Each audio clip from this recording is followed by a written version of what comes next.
नमस्कार दोस्तों, मेरे चैनल रामेश्वरम भक्ति चैनल में आप सभी का हार्दिक स्वागत है। जयंती मंगला काली भद्रकाली कपालिनी दुर्गा क्षमा शिवा धात्री स्वाहा स्वधा नमस्तुते।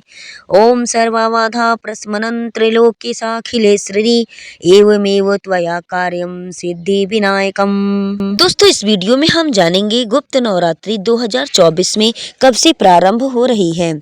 तो दोस्तों आइए सुनते हैं।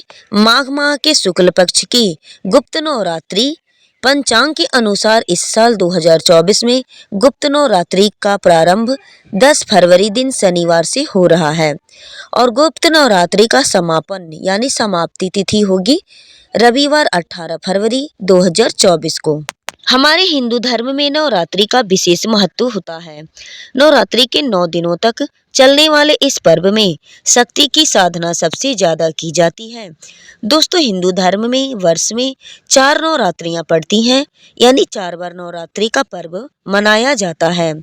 पंचांग कैलेंडर के अनुसार पहली गुप्त नवरात्रि माघ माह के शुक्ल पक्ष में पड़ती है और माघ माह के शुक्ल पक्ष की प्रतिपदा से नवमी तक गुप्त नवरात्रि मनाई जाती है और दूसरी गुप्त नवरात्रि आषाढ़ माह में पड़ती है। दोस्तों, इस गुप्त नवरात्रि में माँ दुर्गा का उपासक 9 दिन तक गुप्त तरीके से अपनी शक्ति साधना व तंत्र सिद्ध करते हैं।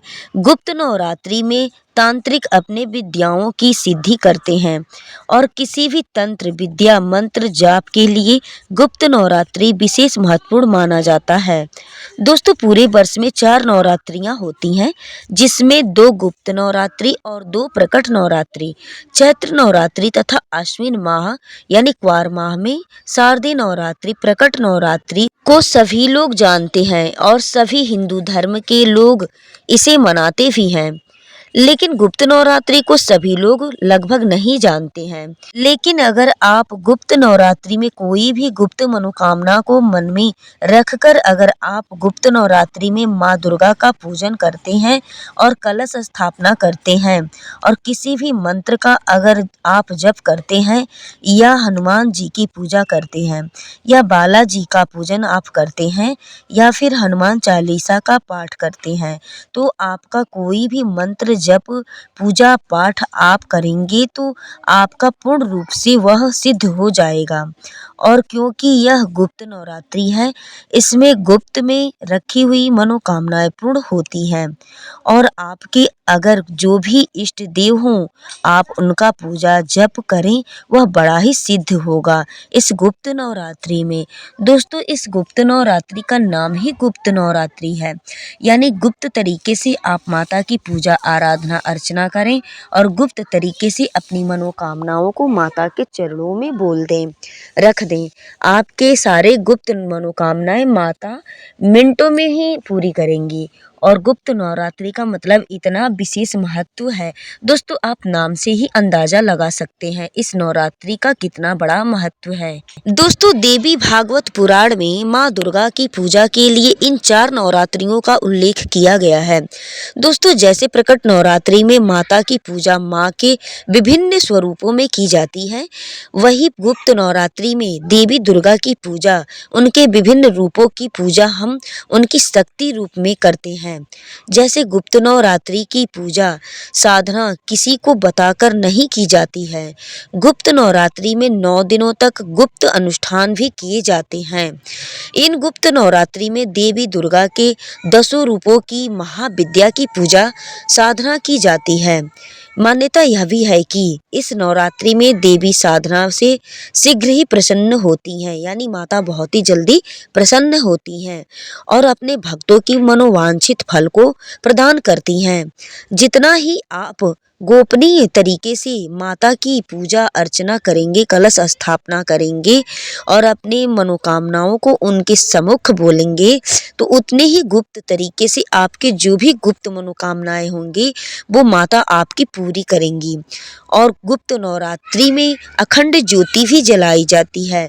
अखंड ज्योति जलाने का विशेष महत्व गुप्त नवरात्रि में माना गया है। दोस्तों, गुप्त नवरात्रि में घट स्थापना यानी कलश स्थापना का शुभ मुहूर्त क्या है आप लोग सुन लें।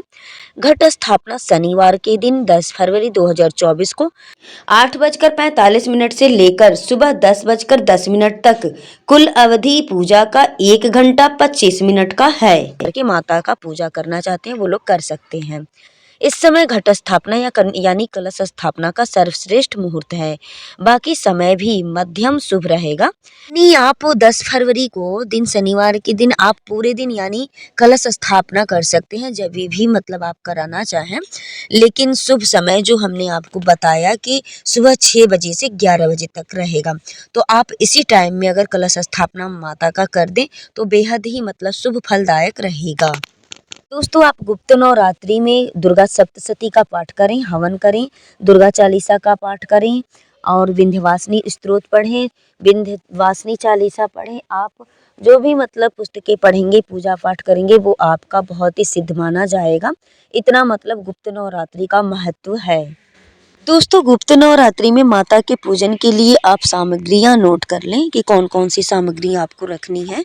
माँ दुर्गा की प्रतिमा रख लें, चित्र रख लें, उनका फोटो चाहे जो भी हो, सिंदूर, केसर, कपूर, जौ, धूप, वस्त्र, दर्पण, कंगन, चूड़ी, सुगंधित तेल, आम के पत्तों का लाल पुष्प, दुर्वा, मेहंदी, बिंदी, सुपारी, साबुत हल्दी की गांठ और पीसी हुई हल्दी, पटरा यानी चौकी, आसन, रोली, मौली, पुष्पहार, बेलपत्र, कमलगट्टा, जौ, बंदनवार, दीपक, दीपवत्ती, नैवेद्य, मधुर शक्कर, पंचमेवा, जायफल, जावित्री, नारियल, आसन, रेत, मिट्टी यानी बालू, पान, लौंग, सुपारी, इलायची। और दोस्तों, कलश आपको मिट्टी का रखना होगा या पीतल का, आप दोनों में से कोई भी रख सकते हैं। हवन सामग्री पूजन के लिए थाली, श्वेत वस्त्र, दूध, दही, ऋतुफल, शहद, कपूर। माता के लिए लाल चुंदरी आप लोग जरूर खरीद लें। अब गुप्त नवरात्रि में माँ दुर्गा की पूजा कैसे करनी है आप लोग सुन लें। गुप्त नवरात्रि के दौरान तांत्रिक और अघोरी माँ दुर्गा की आधी रात में पूजा करते हैं। माँ दुर्गा की प्रतिमा या मूर्ति स्थापित कर लाल रंग का सिंदूर और सुनहरे गोटे वाली चुंदरी अर्पित की जाती है। इसके बाद माँ के चरणों में पूजा सामग्री को अर्पित किया जाता है। माँ दुर्गा को लाल पुष्प चढ़ाना शुभ होता है। पुष्प में दोस्तों अगर गुड़हल का फूल मिले, अड़हुल का फूल जिसको बोलते हैं, वो बहुत अच्छा होता है। उसे आप लोग अगर मिले तो रख लें पुष्प माता को चढ़ाने के लिए। सरसों के तेल से दीपक जलाकर ओम दुन दुर्गाए नमः इस मंत्र का जाप आपको करना चाहिए। गुप्त नवरात्रि में माँ दुर्गा को इन चीजों का भोग लगाया जाता है। आइए सुनते हैं कि कौन कौन से चीजों से माता दुर्गा को भोग लगाएं ताकि माता प्रसन्न हो जाएं। प्रतिपदा यानी पहले दिन रोग मुक्त रहने के लिए मनुष्य को प्रतिपदा तिथि के दिन माँ शैलपुत्री को गाय के घी से बनी हुई सफेद चीजों का भोग लगाना चाहिए। और द्वितीय दिन यानी दूसरे दिन लंबी उम्र के लिए मनुष्य को द्वितीय तिथि को माँ ब्रह्मचारिणी को मिश्री, चीनी और पंचामृत का भोग लगाना चाहिए। तीसरा दिन यानी तृतीया तिथि के दिन दुख से मुक्ति के लिए तृतीया तिथि पर माँ चंद्रघंटा को दूध और उससे बनी चीजों का भोग लगाएं। चतुर्थी तिथि के दिन चौथे दिन तेज बुद्धि और निर्णय लेने की क्षमता बढ़ाने के लिए चतुर्थी तिथि पर माँ कुष्मांडा को मालपुए का भोग लगाएं। मालपुए का भोग माता कुष्मांडा को लगाया जाता है, उससे वो बेहद प्रसन्न रहती हैं। और पंचमी तिथि के दिन यानी 5वें दिन नवरात्रि के स्वस्थ शरीर के लिए माँ स्कंद माता को केले का भोग लगाना चाहिए। स्कंद माता को केला बेहद प्रिय है, तो केले से माता स्कंद माता को भोग लगाना चाहिए। अब चलिए छठे दिन नवरात्रि का सुनते हैं। षष्ठी तिथि के दिन माता को क्या भोग लगाना है। आकर्षक व्यक्तित्व और सुंदरता पाने के लिए छठवें दिन नवरात्रि के षष्ठी तिथि के दिन माँ कात्यायनी को शहद का भोग लगाया जाता है। माँ कात्यायनी को शहद का भोग लगाना चाहिए। सप्तमी तिथि के दिन यानी 7वें दिन नवरात्रि के संकटों से बचने के लिए सप्तमी तिथि के दिन माँ कालरात्रि की पूजा में गुड़ का नैवेद्य अर्पित करें। यानी उनको गुड़ का भोग लगाएं। माँ कात्यायनी की पूजा की जाती है 7वें दिन यानी सप्तमी तिथि में माँ कात्यायनी का पूजा किया जाता है। अष्टमी तिथि के दिन यानी 8वें दिन नवरात्रि के अष्टमी तिथि पर महागौरी को नारियल का भोग लगाएं। अष्टमी तिथि के दिन माता महागौरी की पूजा की जाती है और नवमी तिथि के दिन यानी 9वें दिन नवरात्रि के सुख समृद्धि के लिए 9वीं तिथि पर माँ सिद्धिदात्री को हलवा, चना, पूरी, खीर आदि का भोग लगाया जाता है।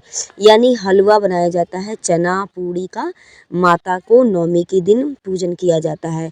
दोस्तों आप लोग देखते हैं कि चैत्र में जो नवरात्रि आती है, चैत्र की नवरात्रि अभी जो आएगी अप्रैल में, इसमें भी हम लोग 9वीं तिथि 7वीं और 8वीं में जो पूजते हैं माता को, तो उसमें भी हलवा पूड़ी, भरी हुई पूड़ी, दाल की पूड़ी, ये सब चीज़ें हम लोग गुड़ का खीर मतलब ये सब बनाते हैं उस दिन।